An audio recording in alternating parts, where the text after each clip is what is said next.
Hello students, my name is Shrija Srivastav, Chemistry Faculty in Motion Education Private Limited. आज हम यहाँ पे NTSC stage 2 का जो चैप्टर कर रहे हैं that is acid base and salts. ये क्लास 10th का चैप्टर है. ठीक है, NTSC स्टेज 2 में इस चैप्टर से भी क्वेश्चंस आते हैं, इंपॉर्टेंट चैप्टर है. तो यहाँ पे आज हम पढ़ेंगे कि एसिड्स बेस एंड सॉल्ट्स के अंदर क्या क्या है, उनकी प्रॉपर्टीज, उनके मैन्युफैक्चरिंग, कुछ सॉल्ट्स की हम मैन्युफैक्चरिंग भी पढ़ेंगे. इसके अंदर एक बहुत ही इंपॉर्टेंट टॉपिक है जिससे न्यूमेरिकल पार्ट आता है, दैट इज पीएच. ठीक है, इंडिकेटर्स के अंदर एक पीएच स्केल है, आपने पढ़ा होगा 10th में, कुछ बेसिक थोड़ा बहुत पढ़ा होगा कि पीएच क्या होता है. आज हम उसके ऊपर न्यूमेरिकल भी डिस्कस करेंगे. लास्ट वीडियो में हमने मोल कंसेप्ट किया था, वहां से न्यूमेरिकल पार्ट आता है, और एक इस चैप्टर से जो पीएच है उसके ऊपर न्यूमेरिकल क्वेश्चंस बनने के चांसेस होते हैं. ठीक है, तो इस चैप्टर में मोस्टली पार्ट थ्योरी है, सिर्फ एक जो पार्ट है उसके अंदर न्यूमेरिकल है, बस वो करना है. वो भी बहुत ईजी है, उसमें कोई ज्यादा परेशान होने की जरूरत नहीं है. तो स्टार्ट करते हैं हम. सबसे पहले introduction. Acid base and salts की बात करें तो सबसे पहले हम एसिड्स की डेफिनेशन कैसे बताते हैं. एसिड्स जनरली हम क्या बोलते हैं, which are sour in taste, जो खट्टे लगे टेस्ट में, दैट्स आर एसिड्स. ठीक है, ये तो जनरल डेफिनेशन होती है. लेकिन टेक्निकल डेफिनेशन क्या है, इसके लिए कुछ साइंटिस्ट आए और उन्होंने केमिकली प्रूव किया कि what are acids, what are basis.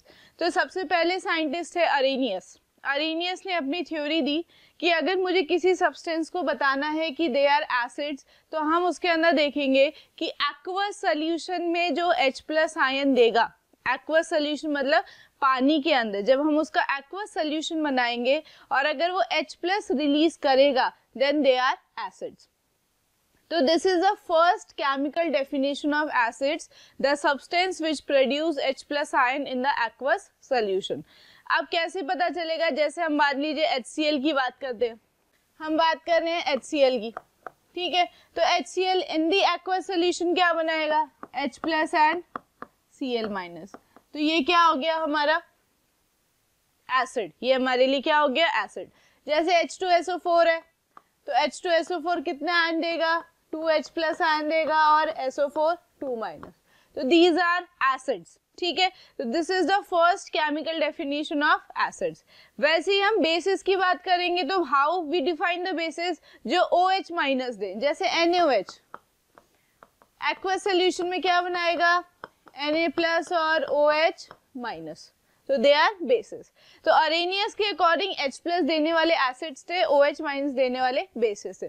But ये कंसेप्ट हम हर किसी एलिमेंट या कंपाउंड पे अप्लाई नहीं कर सकते. फॉर एग्जांपल आ गया मेरे पास एल्यूमिनियम AlCl3 या BlCl3, ठीक है, या BF या NH3. अब इन सब चीजों में हाइड्रोजन आयन नहीं निकलेगा ना, OH- आयन निकलेगा, तो मैं कैसे बताऊंगी कि दे आर एसिड्स या बेसिस. तो अरेनियस थ्योरी हर एलिमेंट के ऊपर अप्लाई नहीं होती है. तो इसीलिए सेकेंड एक और थ्योरी आई जिसको हम बोलते हैं Brønsted-lorry theory. Brønsted-lorry theory second theory थी, जो कि किस लिए आई, क्योंकि अरेनियस थ्योरी हर एलिमेंट और कंपाउंड के ऊपर सक्सेसफुली अप्लाई नहीं हो रही थी. तो सेकेंड थ्योरी हम बात बोलते हैं ब्रॉन्स्टेड-लॉरी थ्योरी. ब्रॉन्स्टेड, ठीक है. अब ब्रॉन्स्टेड-लॉरी थ्योरी क्या थी, it is based on the protons. याद करना है, यहाँ पे आपको ज्यादा सोचने की जरूरत नहीं है, बस आप ये याद करिए कि प्रोटॉन के एक्सेप्ट और डोनेट करने की प्रॉपर्टी पे एसिड और बेस को बताने वाली थ्योरी थी ब्रॉन्स्टेड-लॉरी. प्रोटॉन हम किससे बताते हैं बच्चों, H+ से. H+ से कैसे, हाइड्रोजन अगर आपको पता हो तो हाइड्रोजन एक ऐसा एलिमेंट है जिसके अंदर न्यूट्रॉन्स नहीं होते. It contains only 1 proton and 1 electron.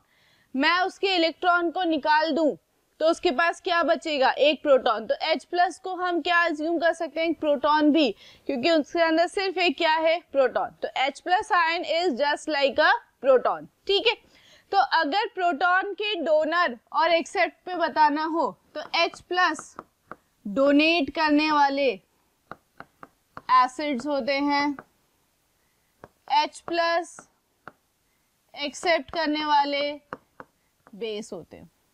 H+ लेने वाले एसिड, H+ देने वाले एसिड्स, लेने वाले बेसिस. तो प्रोटॉन डोनेट और प्रोटॉन एक्सेप्ट के ऊपर जो थ्योरी बनी दे एसिड्स एंड बेसिस। अब अमोनिया है मान लो, NH3 पे मुझे अप्लाई करनी है, तो कैसे करूंगी, NH3 वाटर के अंदर गया, ठीक है, वाटर के साथ इसने रिएक्शन करी, इसने बनाया NH4 प्लस OH माइनस, ठीक है, ये एक सिंपल सी रिएक्शन है, यहीं से समझेंगे किसने डोनेट किया किसने एक्सेप्ट किया। देखो ये NH3 है, किस में बन गया, NH4 प्लस में, मतलब एक H प्लस इसके पास आया है, H प्लस देने वाला कौन है, यहाँ पे देखिए H2O किस में चला गया, OH माइनस में, मतलब एक H प्लस यहाँ से गया है, मतलब इसने एक H प्लस अपना किसको दे दिया, अमोनिया को। देने वाला कौन है, H2O, तो देने वाला डोनेट करने वाला, तो यहाँ पे ये कैसा बिहेव कर रहा है, एसिड। किसने लिया, अमोनिया ने, तो ये कैसा बिहेव कर रहा है, बेस, ठीक है। तो रिएक्शन देख के आपको बताना है, ऐसा नहीं होगा कि किसी भी एलिमेंट का पूछेगा, आप रिएक्शन देख के बताइए कि किसने एसिड ने क्या किया, जिस सब्सटेंस ने H प्लस दिया वो एसिड और जिसने लिया वो क्या हो गया, बेस। यहाँ पे एक टाइप का क्वेश्चन और बनता है, कभी कभी कंजुगेट एसिड और कंजुगेट बेस पूछ लिया जाता है ना, what is conjugate acid and conjugate base, समझिए। NH3 अब चेंज हो गया किस में, NH4 प्लस में, तो अगर मैं NH4 प्लस की बात करूं तो अब NH4 प्लस कैसी प्रॉपर्टी रखता है, प्रोटॉन देने की, क्योंकि उसके पास एक एक्स्ट्रा प्रोटॉन है, एक एक्स्ट्रा H प्लस है, तो अब इसकी प्रॉपर्टी क्या है कि ये अपना H प्लस किसी को दे सकता है, डोनेट कर सकता है, now it behaves as acid, ठीक है। OH माइनस, अब OH माइनस क्या कर सकता है, इसके पास प्रॉपर्टी है कि एक H प्लस क्या कर ले सकता है, एक्सेप्ट कर सकता है, now it behave as base. अब देखो चेंज हो गया, अमोनिया यहाँ पे बेस था, यहाँ पे एसिड बन गया, वाटर यहाँ पे एसिड था, वाटर यहाँ पे बेस बन गया। Now this is known as conjugate acid and conjugate base, ठीक है, इनको कंजुगेट एसिड और कंजुगेट बेस बोला जाता। कंफ्यूज मत, ये सिंपल सा याद करने का तरीका क्या है, जो एसिड होगा वो कंजुगेट बेस बनाएगा, जो बेस होगा वो कंजुगेट एसिड बनाएगा, उल्टा कर दीजिएगा, सिंपल। एसिड से बेस, बेस से एसिड, प्रोडक्ट में नाम क्या लगाना है, कंजुगेट एसिड, ठीक है, या कंजुगेट बेस। अब इस पे क्वेश्चन कैसे आता है, मान लीजिए आपको बोला H2O, ठीक है, H2O का बोल रहा है कंजुगेट बेस बनाइए, H2O का कंजुगेट बेस क्या होगा, क्वेश्चन ध्यान से सुन लीजिए, आपको क्या बनाना है, कंजुगेट बेस। अब ये सोचिए कि कंजुगेट बेस किससे बनता है, एसिड से बनता है, किससे बनता है, एसिड, और एसिड कौन होते हैं, जो H प्लस डोनेट करे, तो अगर ये H प्लस डोनेट कर देगा तो इसका क्या बन जाएगा, कंजुगेट बेस। तो मुझे क्वेश्चन में कंजुगेट बेस बनाना है, तो कंजुगेट बेस क्या होगा, OH माइनस। अगर क्वेश्चन में ये पूछ लेता कि H2O का कंजुगेट एसिड बनाइए, क्या बनाइए, कंजुगेट एसिड बनाइए, तो कंजुगेट एसिड किससे बनता है, बेस से, बेस क्या करेगा, H प्लस एक्सेप्ट कर लेगा, तो H प्लस अगर ये एक्सेप्ट कर लेगा तो क्या बन जाएगा, H3O प्लस। तो वाटर का कंजुगेट बेस होगा OH माइनस, कंजुगेट एसिड होगा H3O प्लस। क्वेश्चन में ध्यान रखिएगा पूछा गया है बेस बनाना है या एसिड, फिर आप पीछे वाले कंसेप्ट पे जाइएगा कि बेस बनता कैसे है, किससे, एसिड से, एसिड बनता किससे है, बेस से, ठीक है।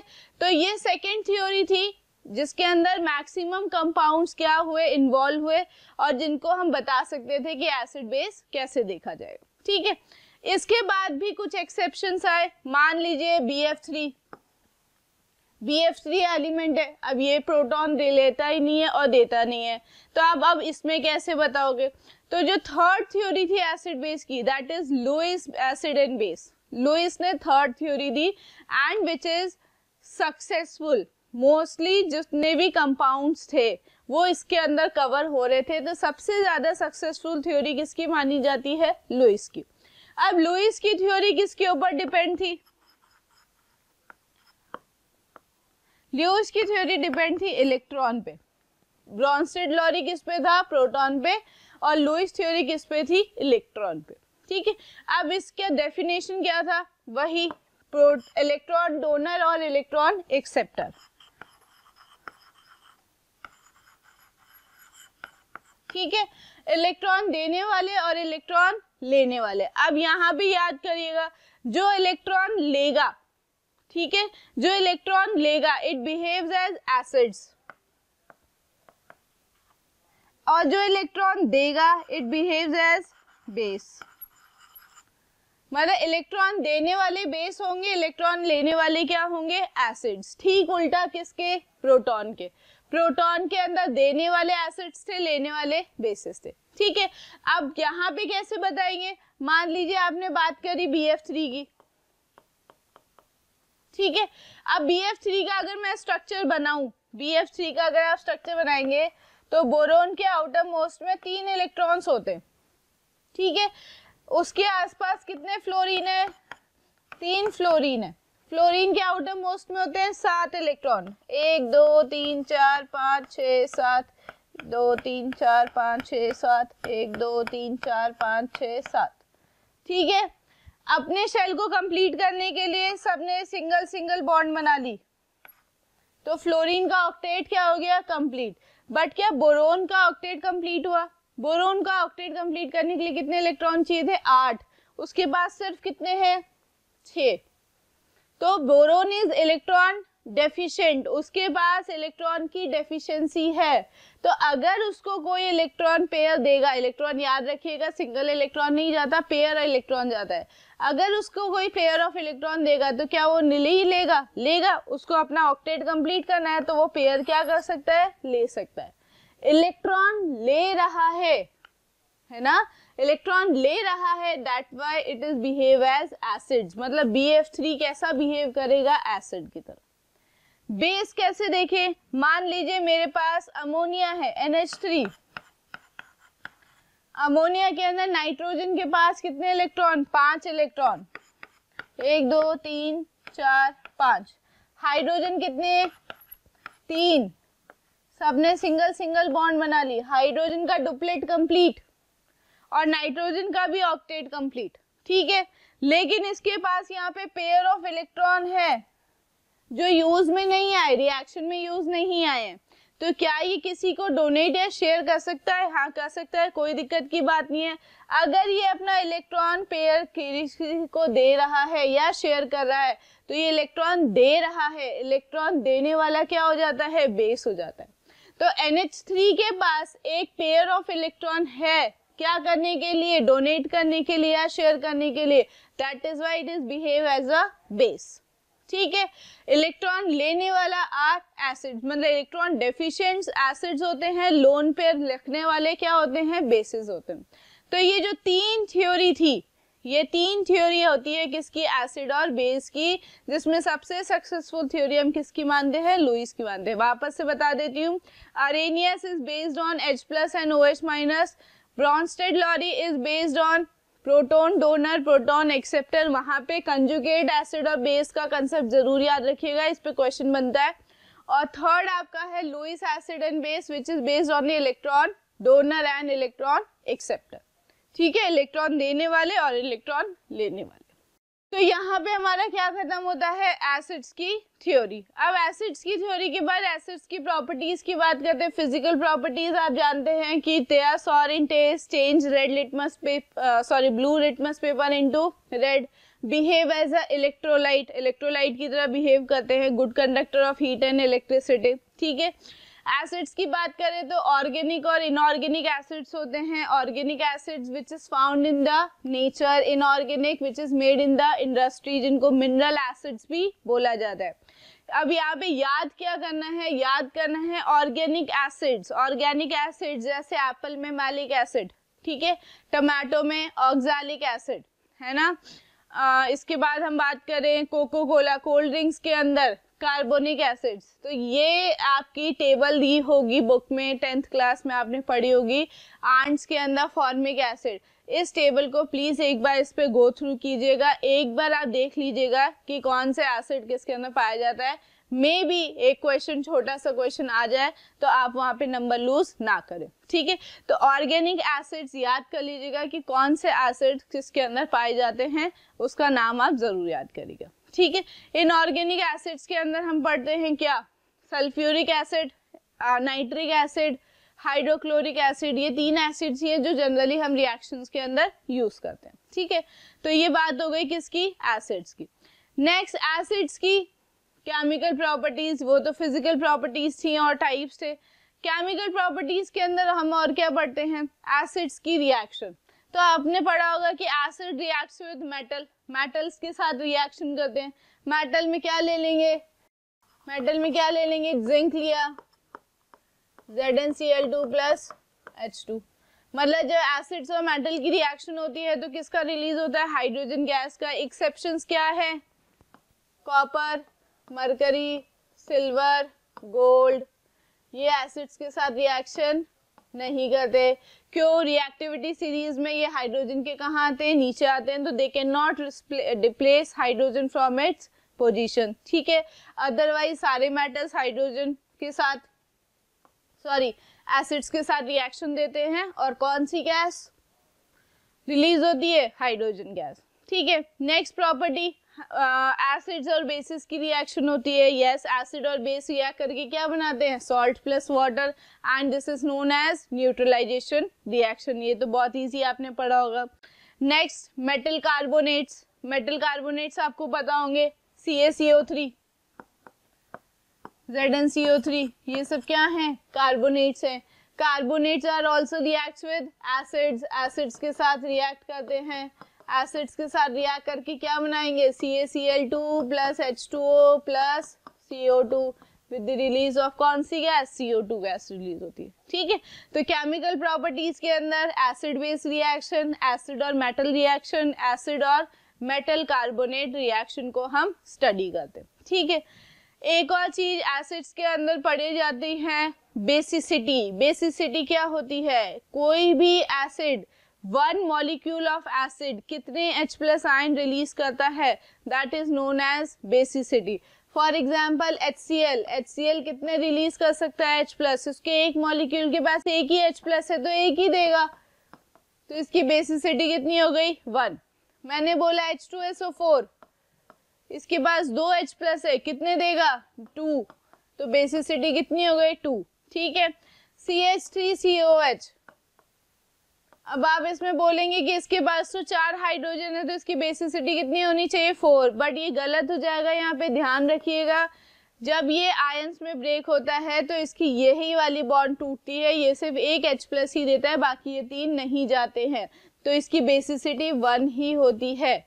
कंफ्यूज मत हो जाइएगा, जब ये आयंस में ब्रेक होता है इसको एसीटेट आयन बोलते हैं, CH3COO-, एसीटेट आयन बनता है प्लस H+ बनता है, ठीक है। ऐसे ही फॉस्फोरिक एसिड H3PO4 कितने दे सकता है, 3, बेसिसिटी कितनी हो गई, 3। इसके और भी होते हैं H3PO3, H3PO2, ये 3 है, नाम याद रखिएगा, फॉर्मूला याद रखिएगा, नाम का कोई जरूरत नहीं है। H3PO3, H3PO2। अब आप बोलेंगे कि सब में 3 हाइड्रोजन है तो 3 ही रिलीज होंगे, बट यहाँ पे याद करिए इसकी बेसिसिटी 2 होती है, इसकी बेसिसिटी 1 होती है, एक्सेप्शन है, याद करना ही पड़ेगा। यहाँ पे 2 होती है, यहाँ पे 1 होती है। अब याद करना इसलिए पड़ेगा क्योंकि आगे जाके जब आप इनके स्ट्रक्चर्स पढ़ेंगे तब आपको समझ में आएगा कि हाइड्रोजन कितने रिलीज होते हैं। तो अभी के लिए आप इसको याद करिए, 11th-12th में जब आप इनके स्ट्रक्चर्स पढ़ेंगे तब आपको पता चलेगा कि इसकी बेसिसिटी 2 क्यों है, इसकी बेसिसिटी 1 क्यों है। एक और एक्सेप्शन आपको बता देती हूँ, बोरिक एसिड H3BO3, अगर इसकी बात की जाए तो इसमें भी आपको 3 हाइड्रोजन दिख रहे हैं, बट ये 3 हाइड्रोजन रिलीज नहीं करता, ये भी सिर्फ 1 हाइड्रोजन ही रिलीज करता है, तो इसकी बेसिसिटी भी कितनी होती है, 1 होती है। तो एक्सेप्शंस के कुछ केसेस है, एसिटिक एसिड और ये 3, इन 4 को लर्न कीजिएगा, बाकी जितने हाइड्रोजन दिख रहे हैं उतने निकलेंगे, ठीक है। आपके लिए बस ये 4 चीजें वो याद कर लीजिए। तो this is known as basicity, ठीक है। तो यहाँ पे आपका एसिड्स खत्म होता है, एसिड्स की थ्योरी एसिड्स की फिजिकल प्रॉपर्टीज, एसिड्स की केमिकल प्रॉपर्टीज और एसिड्स के टाइप्स। अब हम आ जाते हैं किसके ऊपर, बेस के ऊपर। तो बेस में भी वही अरेनियस थ्योरी क्या थी, OH माइनस देने वाले आर बेसेस, ठीक है। नेक्स्ट बेस के अंदर अगर हम ब्रॉन्स्टेड लॉरी में जाएंगे तो प्रोटॉन एक्सेप्ट करने वाले बेसेस। लुईस थ्योरी में जाएंगे तो इलेक्ट्रॉन डोनेट करने वाले बेसेस, ठीक है। तो आपकी ये थ्योरी हो गई। अब बेसिस के टाइप्स नहीं पढ़ते हैं, बेसिस के अंदर एसिडिटी पढ़ते हैं। तो बेसिस के अंदर एसिडिटी क्या होगी, OH माइनस, कितने OH माइनस दे रहा है, it is known as basicity. NaOH 1 देगा, CaOH होल ट्वाइस 2 देगा, AlOH होल थ्राइस 3 देगा। तो एसिडिटी कितनी हो गई, 1 2 3, ठीक है। टाइप्स इसके अंदर नहीं है, वही ऑर्गेनिक इनऑर्गेनिक, इसके अंदर ज्यादा कुछ नहीं पढ़ना है। एक इसके अंदर वर्ड डेफिनेशन आती है एल्कली, कि एल्कली क्या होते हैं। Alkali are the water soluble bases, जो बेस वाटर के अंदर डिसॉल्व हो जाते हैं, they are known as alkali, उनको एल्कली बोला जाता है। बस इतनी डेफिनेशन याद करिएगा। कौन से बेसेस होते हैं, सारे NaOH, NH4OH, CaOH whole twice. कौन से नहीं होते, कॉपर का नहीं होता है, आयरन का नहीं होता है, दे आर नॉट एल्कली, ये एल्कली नहीं है, ये वाले एल्कली हैं। बेस दोनों हैं, है ना, दोनों बेस में आते हैं, लेकिन इनको एल्कली नहीं बोला जाएगा, इनको एल्कली बोला जाएगा।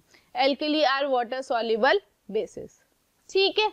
तो यहाँ पे बेस की physical property which are bitter in taste, turns red litmus paper into blue, behave as a electrolyte, corrosive in nature। ये सब क्या हो गई उसकी फिजिकल प्रॉपर्टीज।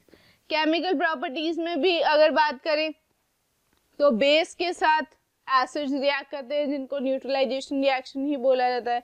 बेस और मेटल की रिएक्शन, ये इंपॉर्टेंट है कि कौन से बेस के साथ रिएक्शन करनी है। 2 एलिमेंट याद करिए, जिंक और एल्यूमिनियम। आप सिर्फ इन्हीं की रिएक्शन पढ़ते हैं और किसी की नहीं पढ़ते। जिंक प्लस NaOH पढ़ी होगी आपने, एल्यूमिनियम प्लस NaOH, यहाँ पे बनेगा Na2ZnO2 plus H2, NaAlO2 plus H2। इसे बोलते हैं सोडियम जिंकेट, इसे बोलते हैं एल्यूमिनियम सोडियम एल्यूमिनेट, और ये सोडियम जिंकेट। ये 2 डेफिनेशन याद करिए, बस 2 रिएक्शन याद करिएगा, बाकी किसी मेटल की रिएक्शन आप बेस के साथ ना करें, ठीक है। यही पूछा जाता है, और शायद याद हो तो आपको इसीलिए इन दोनों को एम्फोटेरिक बोला जाता है। Amphoteric which are behave as acid as well as bases. Acid और बेस की तरह बिहेव करने वाले एलिमेंट्स को क्या बोला जाता है, एम्फोटेरिक, ठीक है। तो जिंक और एल्यूमिनियम ऐसे हैं जो बेस के साथ रिएक्ट करते हैं, अदरवाइज बाकी एलिमेंट्स की हम रिएक्शन नहीं करवाते, ठीक है। तो यहाँ पे आपका बेस भी खत्म होता है। बेस में और एसिड में एक और चीज आती है डाइल्यूशन। डाइल्यूशन क्या होता है कि आप किसी चीज की कंसंट्रेशन को कम कर रहे हो, एसिड या बेस की कंसंट्रेशन को कम कर रहे हो, that is known as dilution. अब डाइल्यूशन करने का मेथड आपने पढ़ा होगा कि एसिड और बेस में जब डाइल्यूशन किया जाता है, this is highly exothermic process. Exothermic process है, हीट बहुत सारी क्या होती है, रिलीज होती है। इसीलिए हम क्या करते हैं कि वाटर के अंदर एसिड और बेस को डिसॉल्व करते हैं, ना कि एसिड के अंदर वाटर को डिसॉल्व करते हैं, ठीक है। अगर इस पे एक थ्योरी क्वेश्चन आए तो बस याद रखिएगा, इसका रीजन क्या है कि the reaction is highly exothermic. इसीलिए डाइल्यूशन कैसे किया जाता है कि आप वाटर का कंटेनर लेते हो और उसके अंदर धीरे धीरे एसिड या बेस को क्या करते हो, मिक्स करते हो, ठीक है। तो एसिड और बेस यहाँ पे आपका क्या हो गया, फिनिश हो गया। नेक्स्ट हमारा टॉपिक है इंडिकेटर्स। अब इंडिकेटर्स क्या होते हैं। इंडिकेटर्स, अगर मान लीजिए आपके पास कंटेनर में कोई सब्सटेंस रखा हुआ है और आपको बताना है कि एसिड और बेस है, तो हम उसको पी के या छू के नहीं बता सकते, बिकॉज वो आपकी स्किन को डैमेज कर सकते हैं, आपकी बॉडी के लिए क्या है, हार्मफुल है। तो हम यहाँ क्या करेंगे कि उसको हम बाय सम रिएक्शन या बाय सम फिजिकल प्रोसेस मुझे बताना है, तो indicators are the substance which detect that the substance is acid और बेस। आपको बताता है कि वो सब्सटेंस एसिड है या बेस है, ठीक है। अब इंडिकेटर्स के अंदर भी टाइप्स होते हैं, जैसे सबसे बेसिक हम लिटमस पेपर पढ़ते हैं कि एक स्ट्रिप आती है पेपर की, उसको सब्सटेंस के अंदर डालो, अगर उसका कलर रेड में हो रहा है इट इज एसिड, ब्लू में हो रहा है मतलब बेस, ठीक है। तो उसका हम सिंपल क्या बोलते हैं, लिटमस पेपर टेस्ट बोलते हैं। तो इंडिकेटर्स के भी टाइप्स होते हैं, इंडिकेटर होता है नेचुरल इंडिकेटर, सिंथेटिक इंडिकेटर और ऑल्फैक्टरी इंडिकेटर, ठीक है। नेचुरल मतलब नेचर में जो सब्सटेंस पाए जाते हैं, जैसे लिटमस पेपर हो गया, चाइना रोज हो गया, टर्मरिक पाउडर हो गया, ये सब क्या है, नेचुरल सब्सटेंसेस है। हाइड्रिगा प्लांट हो गया, नेचुरल सब्सटेंसेस है। तो एक और चीज, इसकी टेबल जरूर याद कीजिएगा कि कौन से सब्सटेंस में कौन सा कलर कौन से चीज में चेंज होता है। इसकी टेबल आपको बुक में मिल जाएगी, इसको अच्छे से लर्न कीजिएगा कि चाइना रोज, आपका turmeric powder, hydrangea plant, litmus paper, ये कौन से कलर को कौन से में चेंज करते हैं, ठीक है। नेक्स्ट हम पढ़ते हैं सिंथेटिक इंडिकेटर। इसमें आपको दो याद करने हैं, फिनोफ्थलीन और मिथाइल ऑरेंज। फिनोफ्थलीन और मिथाइल ऑरेंज एसिडिक और बेसिक। जैसे फिनोफ्थलीन की बात करूं तो एसिड के अंदर वो कलर चेंज नहीं करता, कलरलेस होता है और कलरलेस ही रहता है, और बेस के अंदर उसका कलर क्या हो जाता है, पिंक हो जाता है, ठीक है। तो आपको मिथाइल ऑरेंज और फिनोफ्थलीन के लिए भी केसेस याद करने हैं।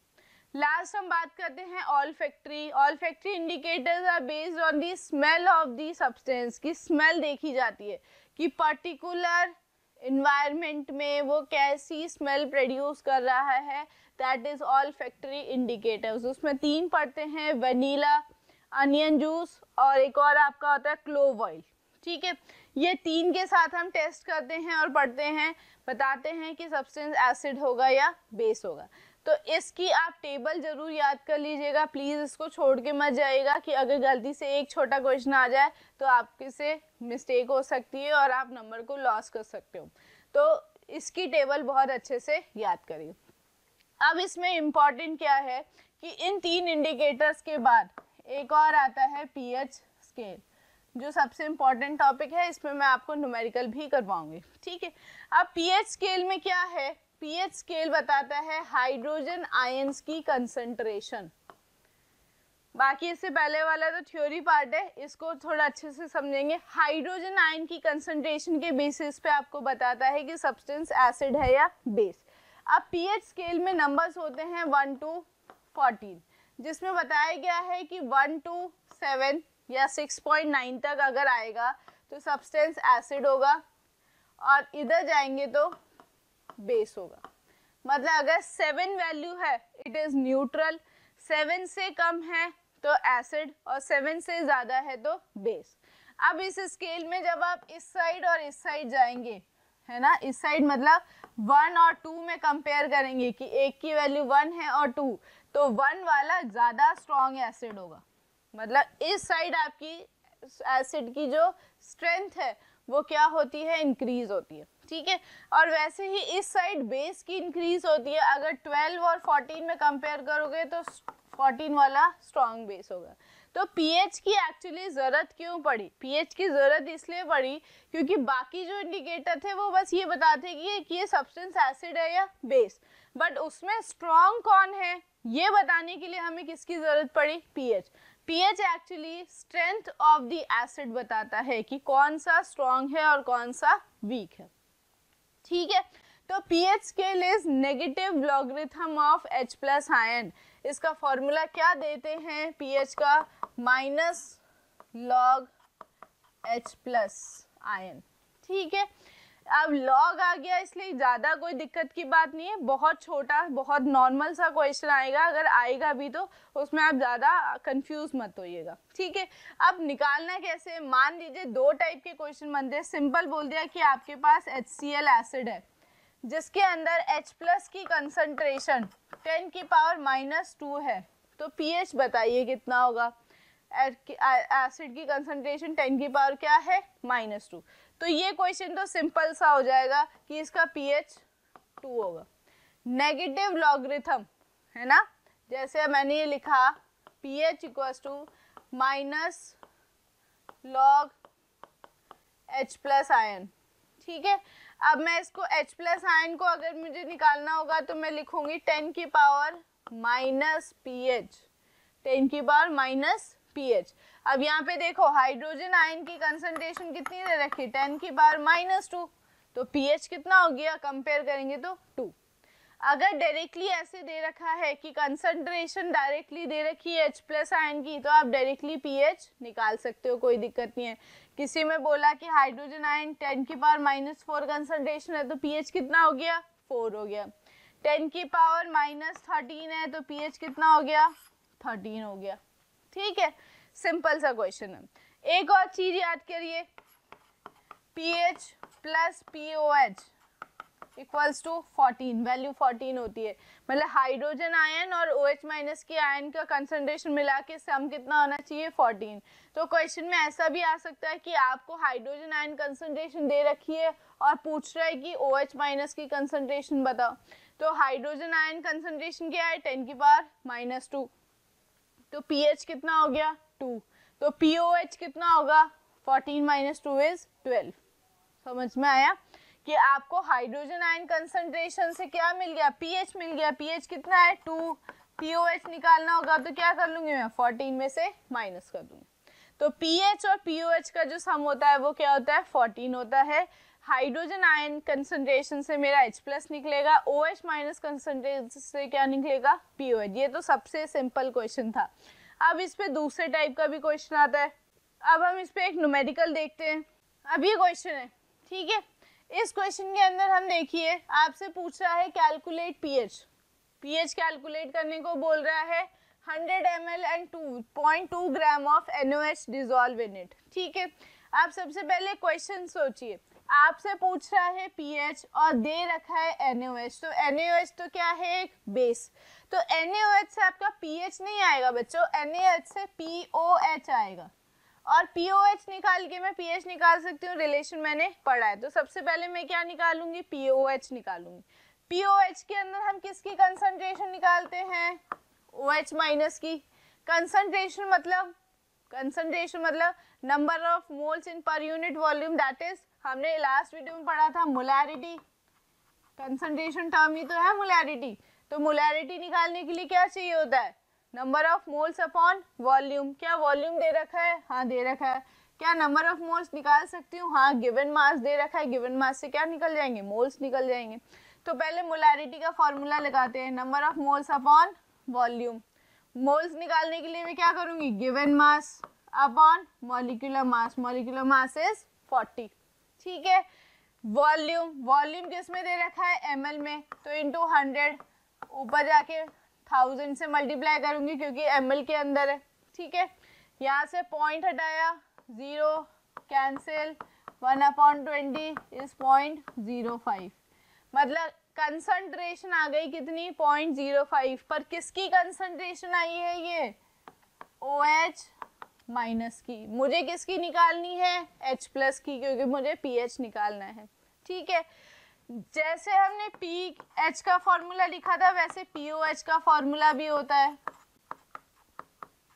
POH equals to minus log OH minus, pH होता तो minus log H plus ion. ठीक है, अब मुझे POH निकालना है तो POH निकालते हैं, माइनस लॉग OH माइनस कितना है, 0.05।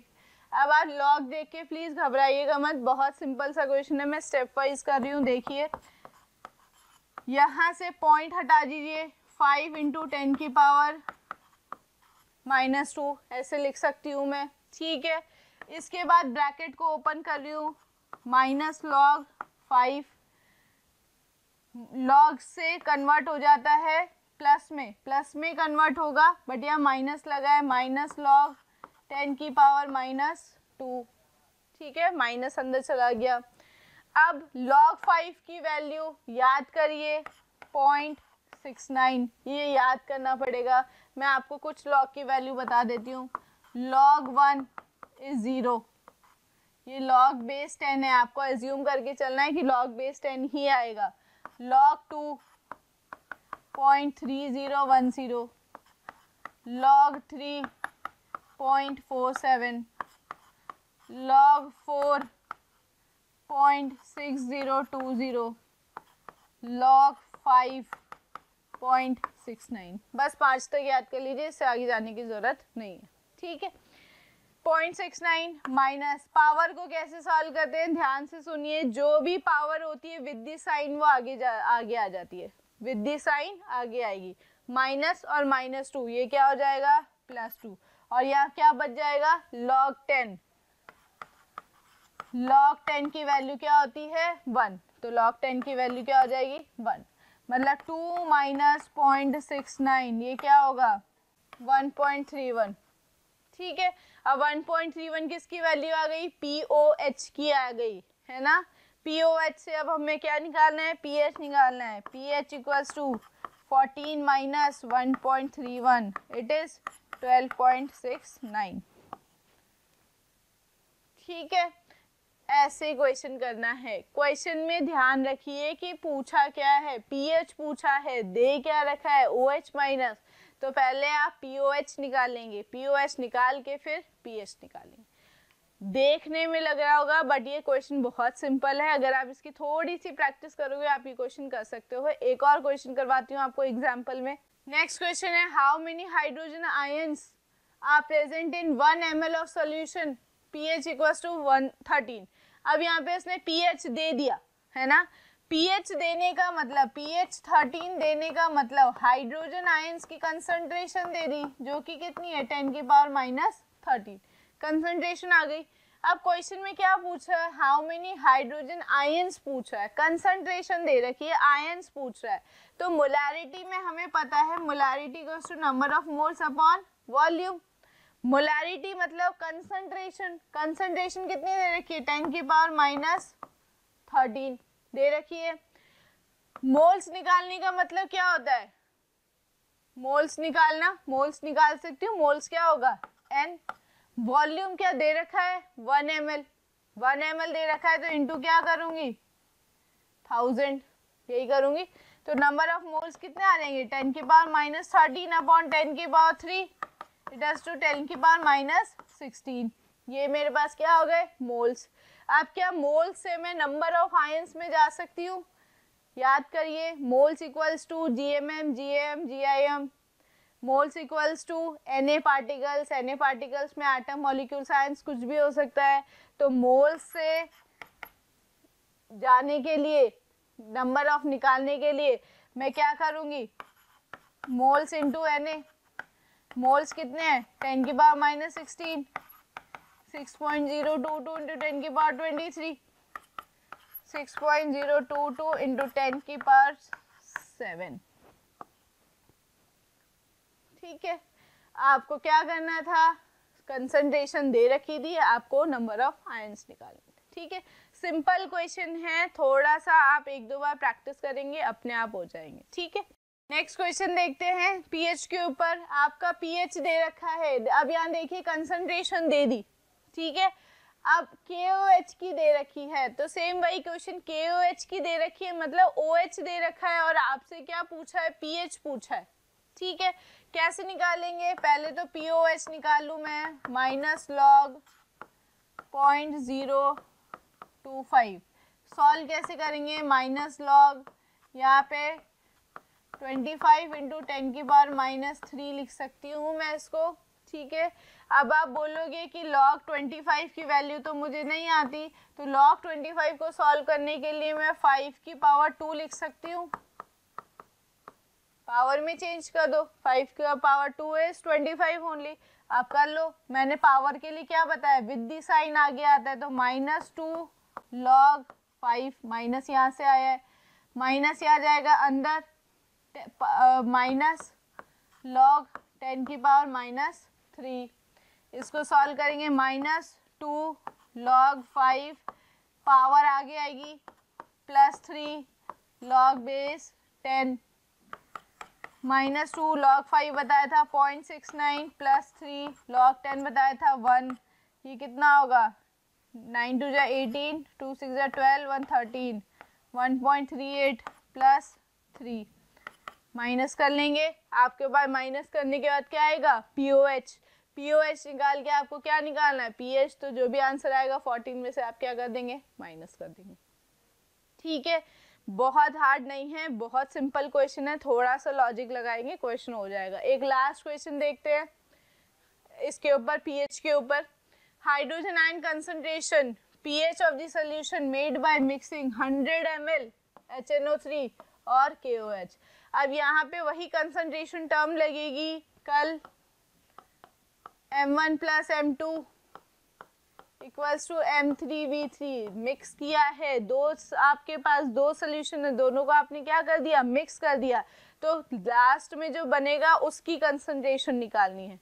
तो M1 मिक्सिंग के केसेस हमने पढ़े थे 100 ml इंटू 1, ठीक है, M1V1 प्लस 100 इंटू 0.8 कंसंट्रेशन निकालनी है थर्ड की, और टोटल वॉल्यूम कितना हो जाएगा 200। अब यहाँ पे एक चीज याद रखिएगा, आप जो मिला रहे हैं वो एक एसिड और बेस है, तो एसिड और बेस एक दूसरे को क्या करेंगे, न्यूट्रलाइज करेंगे, तो यहाँ प्लस का साइन नहीं आएगा, माइनस का आएगा, ठीक है। एसिड और बेस जब भी आप अपोजिट सब्सटेंसेस को लेंगे जो एक दूसरे की स्ट्रेंथ को क्या कर रहे हैं, न्यूट्रलाइज कर रहे हैं, तो साइन माइनस का आएगा। अगर आप दोनों ही एसिड्स लेते, दो एसिड्स को मिला रहे हैं, ठीक है, तो यह साइन किसका आता, प्लस का। दो बेसिस को मिला रहे हैं तो साइन किसका आता, प्लस का। माइनस साइन क्यों लगाया मैंने, क्योंकि एक एसिड और बेस है, दोनों एक दूसरे को न्यूट्रलाइज कर रहे हैं। यहाँ पे सॉल्व करेंगे 100 माइनस 100 को आप कॉमन ले लीजिए, 1 माइनस 0.8, यहाँ पे हो जाएगा 0.2 इंटू 100 अपॉन 200 कैंसिल हो गया, 1 अपॉन 10 इक्वल्स टू 10 की पावर -1। कंसंट्रेशन कितनी आई, 10 की पावर -1, ठीक है। 10 की power -1 is pH equals to 1। Question solve हो गया। 10 की पावर -1 क्या होगा, 10 की पावर माइनस pH, तो pH कितना हो गया 1, कंसंट्रेशन कितनी होगी 0.1, ठीक है। तो ये तीन टाइप के क्वेश्चंस मैंने आपको करा दिए पीएच में, इससे ज़्यादा और कुछ नहीं आएगा। क्वेश्चन ध्यान से पढ़िएगा कि पीओएच दे रखा है या पीएच दे रखा है, क्वेश्चन में पूछा गया है। पीएच और पीओएच की वैल्यू जो होती है किसके इक्वल होती है, 14 के इक्वल होती है। प्लस करने पे सम कितना होना चाहिए, 14 होना चाहिए। तो यहाँ पे आपका इंडिकेटर्स टॉपिक खत्म होता है। लास्ट टॉपिक पे चलते हैं, हमारा लास्ट टॉपिक है इस चैप्टर का, इट इज सॉल्ट्स। नेक्स्ट हम बात करते हैं सॉल्ट्स की। हो गया, बेसिस हो गया, इंडिकेटर्स हो गया, पीएच हो गया, सॉल्ट्स हो गया, ठीक है। अब सॉल्ट्स क्या होता है, जब एसिड और बेस की रिएक्शन होती है तो जो सब्सटेंस फॉर्म होता है it is known as salts, ठीक है। अब सॉल्ट्स के अंदर भी टाइप होते हैं, एसिडिक सॉल्ट्स होता है, बेसिक सॉल्ट्स होता है, डबल सॉल्ट्स होते हैं। अब ये होते क्या है, एसिडिक सॉल्ट्स कब बनेगा, अब सॉल्ट की जब आप बना रहे हो, मैन्युफैक्चरिंग कर रहे हो, तो एसिड और बेस से बना रहे हो, तो डिपेंड करेगा कौन सा स्ट्रॉन्ग है। अगर दोनों ही इक्वल हैं, जैसे HCl और NaOH है, तो एक स्ट्रॉन्ग एसिड है, एक स्ट्रॉन्ग बेस है, तो जो सॉल्ट का फॉर्मेशन होगा वो न्यूट्रल होगा, ठीक है। अब आप सॉल्ट बना रहे हो कि आपने HCl ले लिया और NH4OH ले लिया, अमोनियम हाइड्रोक्साइड ले लिया, तो बेस क्या हो गया, वीक, एसिड क्या हो गया, स्ट्रॉन्ग। तो जो सॉल्ट बनेगा उसका नेचर क्या होगा, एसिडिक नेचर होगा, ठीक है। ऐसे ही मान लीजिए आपने एसिडिक एसिड ले लिया CH3COH और बेस में ले लिया NaOH, ठीक है, तो बेस तो क्या हो गया, स्ट्रॉन्ग, एसिड क्या हो गया, वीक, तो जो सॉल्ट बनेगा वो क्या होगा, बेसिक होगा, ठीक है। तो ऐसे क्वेश्चन पूछ लिए जाते हैं। आपको कोई क्वेश्चन दिया जाएगा, आपको कोई सॉल्ट दिया जाएगा और पूछा जाएगा कि सॉल्ट का नेचर क्या है, ऐसा पूछा जा सकता है। मान लीजिए CH3CONA दे दिया, अब इसका पूछा जाएगा कि नेचर बताओ, ये एसिडिक सॉल्ट है, ये बेसिक सॉल्ट, तो आप इसमें पता लगाइए कि कौन से एसिड बेस से बना होगा। कैसे पता लगेगा, यहाँ से ब्रेक कर दीजिए, CH3COH और यहाँ पे क्या होगा, NaOH, ये स्ट्रॉन्ग है, ये वीक है, नेचर क्या होगा, बेसिक, ठीक है। मान लीजिए बोल दिया NH4Cl, बताइए इसका क्या नेचर होगा, ब्रेक कर दीजिए, NH4OH और HCl, ये वीक है, ये स्ट्रॉन्ग है, सॉल्ट का नेचर क्या होगा, एसिडिक, ठीक है। ये तो सिंपल सा क्वेश्चन है। इसके बाद जो आता है वो होता है मैन्युफैक्चरिंग ऑफ सॉल्ट्स। कुछ सॉल्ट्स की मैन्युफैक्चरिंग पढ़ते हैं, जिसमें सबसे पहले पढ़ते हैं हम NaCl। NaCl के अंदर क्या होता है बेटा, ब्राइन, ब्राइन आपको पता होगा, ब्राइन सोल्यूशन, ठीक है। NaCl आपको नेचुरल अकरिंग सॉल्ट है, कहाँ से मिलता है, ओशन वाटर, इन सब से मिल जाता है। लेकिन इसके अंदर एक प्रोसेस पढ़ते हैं, एक रिएक्शन पढ़ते हैं, NaOH बनाने का प्रोसेस। NaOH कैसे बनेगा? NaCl से बनता है। NaCl का ब्राइन सोल्यूशन कभी कभी पूछ लिया जाता है, what is brine? Brine is concentrated aqueous solution of NaCl। NaCl का कंसंट्रेटेड एक्वस सोल्यूशन, एक्वस मतलब कि पानी में मिला के जब उसका कंसंट्रेटेड सोल्यूशन बनाया जाता है उसको हम क्या बोलते हैं? ब्राइन बोलते हैं। ठीक है, इसका इलेक्ट्रोलाइसिस किया जाता है। अब इसके अंदर वाटर पार्टिकल्स भी हैं, तो जब इलेक्ट्रोलाइसिस किया जाता है तो वहाँ पे जो प्रोडक्ट बनते हैं वो बनते हैं NaOH plus H2 plus Cl2। याद करने की चीज़ है, उसको याद ही करना पड़ेगा। इस प्रोसेस का नाम याद करिएगा, इसको क्लोर एल्कली प्रोसेस भी बोला जाता है, क्योंकि यहाँ पे क्लोरीन का मैन्युफैक्चर हो रहा है, इसलिए इसको क्लोर एल्कली प्रोसेस भी। क्लोर और एल्कली किसकी वजह से? NaOH की वजह से। ठीक है, तो इलेक्ट्रोलाइसिस ऑफ ब्राइन जब करते हैं तो वहाँ पे NaOH plus H2 plus Cl2 का फॉर्मेशन होता है, और इस प्रोसेस को क्लोर एल्कली प्रोसेस बोला जाता है। ठीक है, नेक्स्ट हम आते हैं, नेक्स्ट जो आपका है it is bleaching powder. Bleaching powder का फॉर्मूला कैल्शियम ऑक्सीक्लोराइड, इसका नाम याद करिए, इसको ब्लीचिंग पाउडर इसका कॉमन नेम है, और इसको बोला जाता है कैल्शियम ऑक्सीक्लोराइड। इसकी मैन्युफैक्चरिंग कैसे होती है?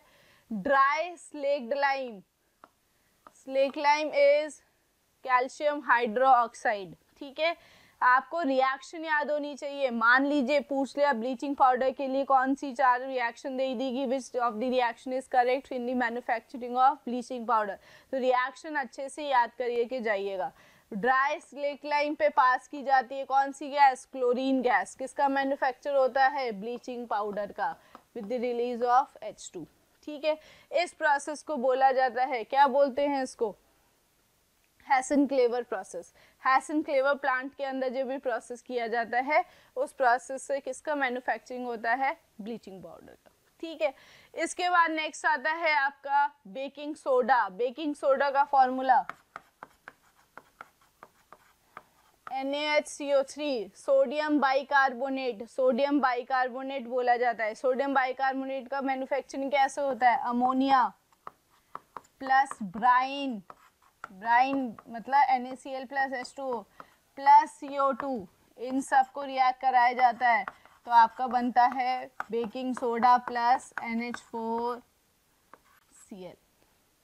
ठीक है, तो इस प्रोसेस को बोला जाता है सॉल्वे प्रोसेस। सॉल्वे प्रोसेस मतलब manufacturing of baking soda, Solvay process को, इसकी रिएक्शन जरूर अच्छे से याद करिएगा। ठीक है, लास्ट आपका आता है plaster of Paris. Plaster of Paris is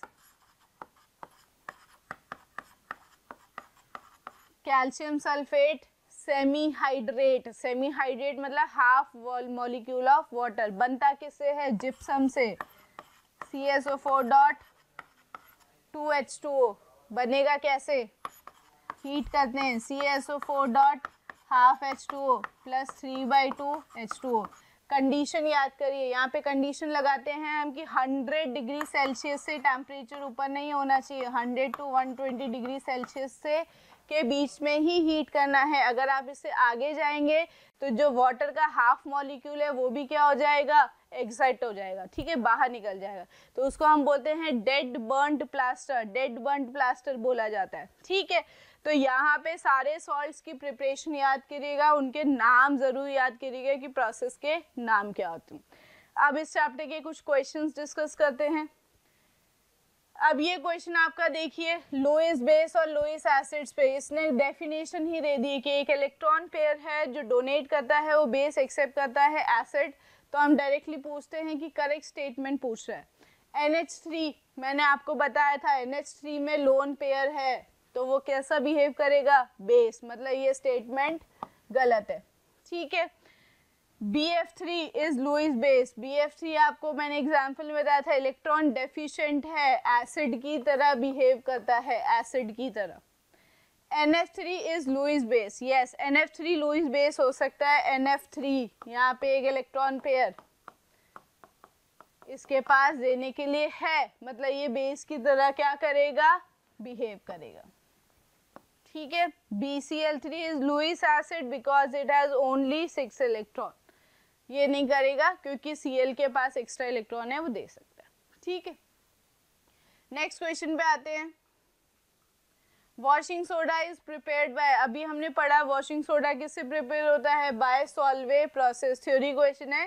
क्लोरएल्कली NaCl के लिए, NaOH के लिए हेबर प्रोसेस याद रखिएगा। अमोनिया फॉर्मेशन, अमोनिया के फॉर्मेशन के लिए जो प्रोसेस होता है इट इज हेबर प्रोसेस। ठीक है, नेक्स्ट क्वेश्चन पे आते हैं। Match the following. Formic acid, formic acid आपको पता हो तो फॉर्मिक एसिड क्या है, ऑर्गेनिक एसिड है। फॉर्मिक एसिड जो किस में मिलता है, आंट में मिलता है। नाइट्रिक एसिड ऑर्गेनिक नहीं है, नेचर में नहीं मिलता, कहाँ बनाया जाता है, इंडस्ट्री में बनाया जाता है, इट इज मिनरल एसिड। ठीक है, कंसंट्रेटेड H2SO4, इसकी प्रॉपर्टी हम पढ़ेंगे, ये डिहाइड्रेटिंग एजेंट की तरह यूज होता है। डिहाइड्रेटिंग एजेंट मतलब वो सब्सटेंस जो किसी में से रिमूवल ऑफ वाटर करता है, वाटर को रिमूव करने की प्रॉपर्टी रखता है, इसको बोलते हैं कंसंट्रेटेड H2SO4 डिहाइड्रेटिंग रिएजेंट। ठीक है, इलेक्ट्रोलाइट, इलेक्ट्रोलाइट मतलब which break down into ions and helps in the conduction of electricity, तो यस ये ब्रेक हो जाता है, but in the aqueous solution, not in the solid state.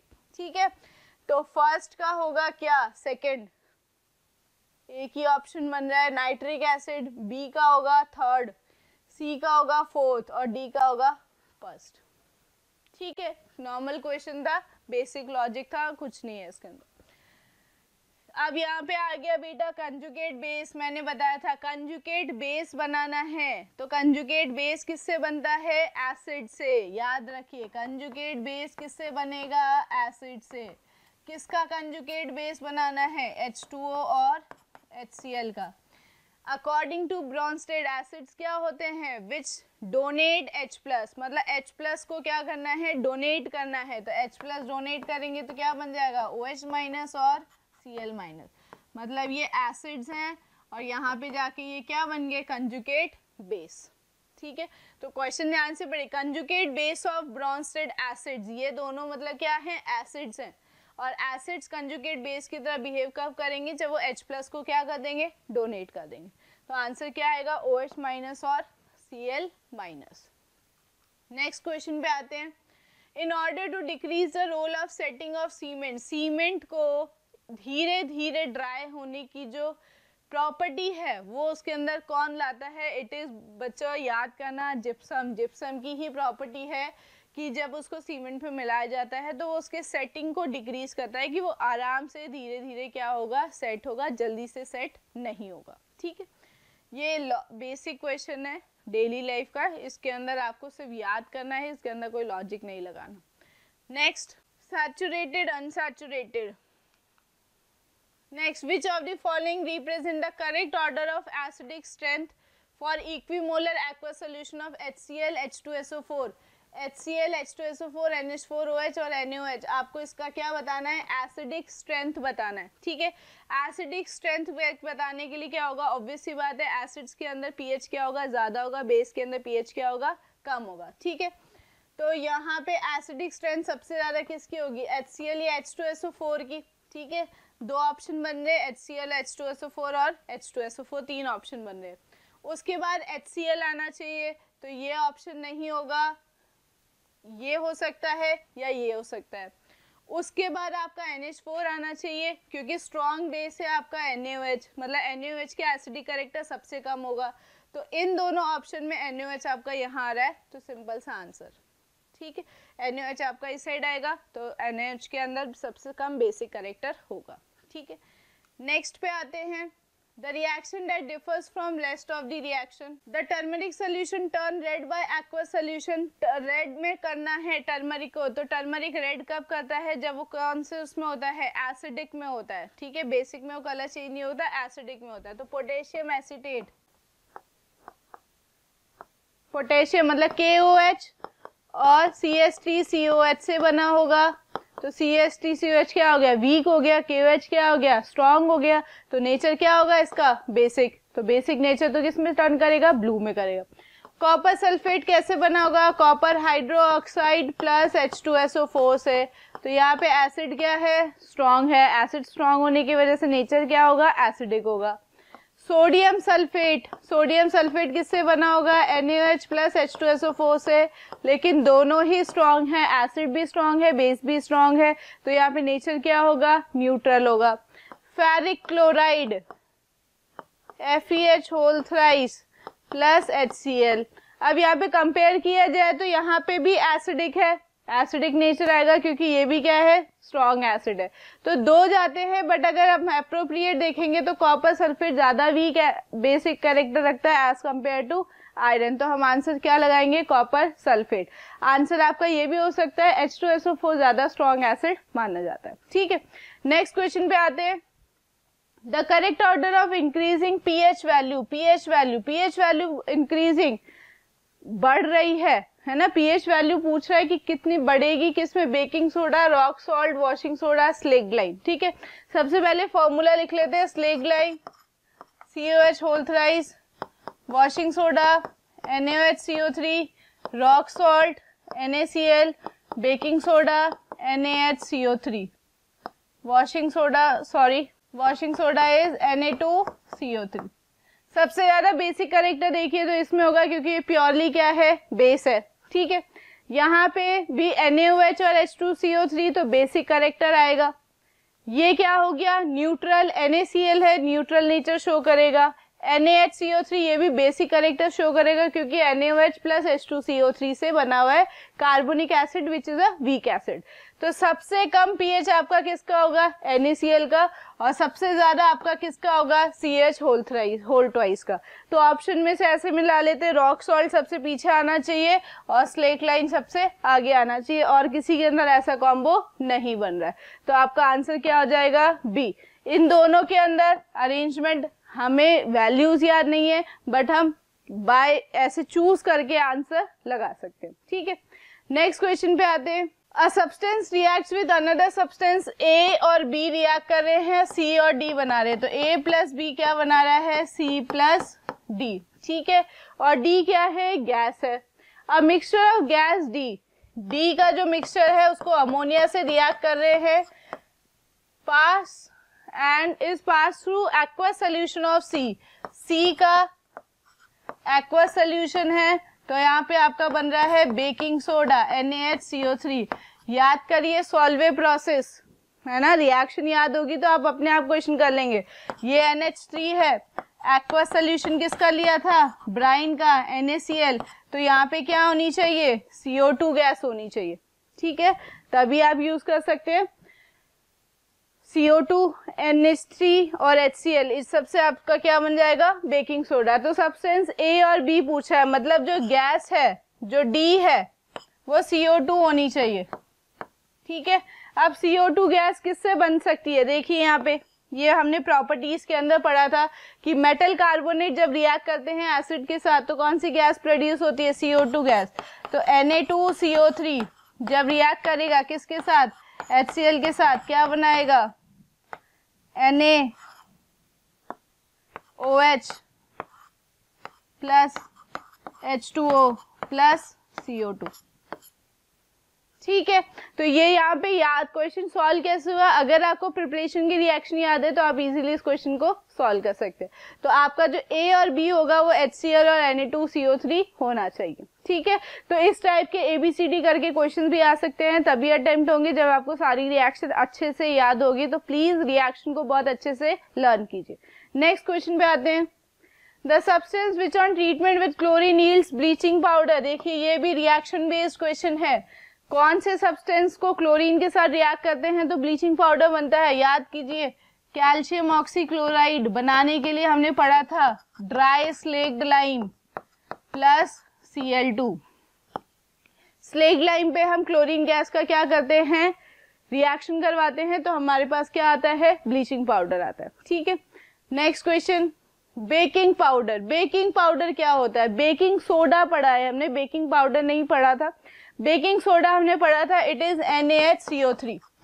ठीक है, खाने के अंदर यूज किया जाता है बेकिंग सोडा। क्यों यूज करते हैं? क्योंकि जब इसको हीट करते हैं तो ये गैस बनाता है जिसको हम बोलते हैं CO2, जिसकी वजह से जो आपका सब्सटेंस है वो क्या हो जाता है? स्पॉन्जी होता है, फ्लफी हो जाता है। ठीक है, लेकिन क्या होता है कि Na2CO3 जो इसका एक बाय प्रोडक्ट है, ये बेसिक नेचर का होता है। बेसिक क्यों होता है? क्योंकि NaOH और H2CO3 से बना है, तो ये क्या है? बेसिक सॉल्ट है। तो जो खाना होता है वो बिटर इन टेस्ट हो सकता है, ठीक है। तो इसके लिए इसके टेस्ट को खराब नहीं होने दे, कि जो हमारा फूड है उसका टेस्ट बरकरार रहे, इसके लिए हम उसमें बेकिंग पाउडर भी मिलाते हैं। Baking powder is a mixture, it's not a compound, it's a mixture of baking soda and tartaric acid. तो इसके बेसिक नेचर को न्यूट्रलाइज करने के लिए हम इसमें एक एसिड मिलाते हैं, और वो एसिड एक ऑर्गेनिक एसिड होता है जिसको हम बोलते हैं टार्टरिक एसिड, जो कि इमली में पाया जाता है, ठीक है। ताकि जो आपका फूड है वो बिटर नहीं हो, इसलिए हम उसमें टार्टरिक एसिड मिला देते हैं। तो baking powder is what? It is a mixture of baking soda and tartaric acid. Please confuse मत होइएगा बेकिंग पाउडर और बेकिंग सोडा में। बेकिंग सोडा एक कंपाउंड है, बेकिंग पाउडर एक मिक्सचर है, ठीक है। उसमें टार्टरिक एसिड का मिक्स किया जाता है, ठीक है। Next question, tooth decay starts in the mouth because, हमारे जो दांत होते हैं वो खराब होने स्टार्ट हो जाते हैं। ये पीएच का एवरीडे लाइफ में, जो हमारे डेली लाइफ में जो पीएच है उसके ऊपर, एप्लीकेशन के ऊपर ये क्वेश्चन है कि आपको पता होगा कि हमें डेली ब्रश करना होता है। डेली ब्रश करने से हमारे जो टीथ है वो खराब नहीं होते। ब्रश करना क्यों जरूरी है? क्योंकि हमारे माउथ का जो नेचर होता है वो एसिडिक होता है, ठीक है। अगर वो ज्यादा एसिडिक हो जाता है तो जो हमारे दांत है जो कि बने होते हैं कैल्शियम फॉस्फेट से, वो धीरे धीरे करोड होना, मतलब खराब होने स्टार्ट हो जाते हैं, ठीक है। इसीलिए हम उसके लिए क्या करते हैं? पेस्ट करते हैं, और पेस्ट का नेचर क्या होता है? बेसिक होता है, ठीक है। तो यहाँ पे अगर माउथ का आपका पीएच अगर कम होता जाए, एसिडिक नेचर बढ़ता जाएगा, तो आपके दांत क्या हो जाएंगे? खराब हो जाएंगे। क्वेश्चन यही पूछा है, tooth enamel containing calcium phosphate is corroded. आपके कैल्शियम फॉस्फेट से जो दांत बने हुए हैं वो धीरे धीरे खराब होना जाते हैं। क्यों? क्योंकि उनका अंदर, माउथ के अंदर जो एसिडिक कैरेक्टर वो क्या हो जाता है? इंक्रीज हो जाता है, ठीक है। इसलिए क्लीनिंग के लिए हम क्या यूज करते हैं? पेस्ट यूज करते हैं, which is basic in nature. Next question पे आते हैं, which of the following salt does not contain water of crystallization? Water of crystallization, blue vitriol पहले क्या होता है? CS4.5H2O, baking soda NaHCO3, washing soda NaHCO3.10H2O, gypsum CaSO4.2H2O। ये जो water molecules लगे होते हैं इन्हें वाटर ऑफ क्रिस्टलाइजेशन बोला जाता है। ये याद करने पड़ेंगे, फॉर्मूला आपको लर्न करने पड़ेंगे, ठीक है। तो पूछा है किसके अंदर वाटर ऑफ क्रिस्टलाइजेशन नहीं है? It is in the baking soda, ठीक है। ये फॉर्मूला है, इनको आप इजीली लर्न करिए। Next, acid base indicator extract from lichen. Lichen एक टाइप का प्लांट होता है, उस प्लांट से कौन सा लिटमस पेपर निकलता है? This is natural litmus paper and it is litmus paper, ठीक है। लाइकन ट्री से जो लिटमस पेपर निकलता है वो एक नेचुरल लिटमस पेपर में आता है, क्योंकि वो हमें प्लांट से ऑब्टेन हुआ है। ये भी एक थ्योरी क्वेश्चन है। वनीला एक्सट्रैक्ट आपका ऑल्फैक्टरी इंडिकेटर है, फिनोफ्थिलीन मिथाइल ऑरेंज आपका सिंथेटिक इंडिकेटर है, लिटमस आपका नेचुरल इंडिकेटर है, ठीक है। मैंने आपको वापस कह रही हूँ, इसकी टेबल जो कलर चेंज की है उसको बहुत अच्छे से लर्न कीजिएगा। तो यहाँ पे जो हमने जितने भी क्वेश्चन थे, जितने भी टाइप के क्वेश्चन थे, इंडिकेटर, पीएच, एसिड बेस की प्रॉपर्टीज, रिएक्शन, सॉल्ट्स की प्रिपरेशन, सबको डिस्कस किया। इस चैप्टर के अंदर पीएच के न्यूमेरिकल पे प्लीज आप थोड़ा फोकस करिएगा, और ये जो लिटमस पेपर के और आपके सिंथेटिक इंडिकेटर के जो कलर चेंज है उनको अच्छे से लर्न कीजिएगा। प्लस जो भी सॉल्ट्स है उनकी रिएक्शन को बहुत अच्छे से प्रैक्टिस कर लीजिएगा, ठीक है। तो हमारा ये चैप्टर आज यहाँ फिनिश होता है। इस वीडियो को प्लीज लाइक करिए, शेयर करिए, कमेंट करिए, और आगे के वीडियो के लिए बने रहिए हमारी YouTube channel that is motion foundation. Thank you so much.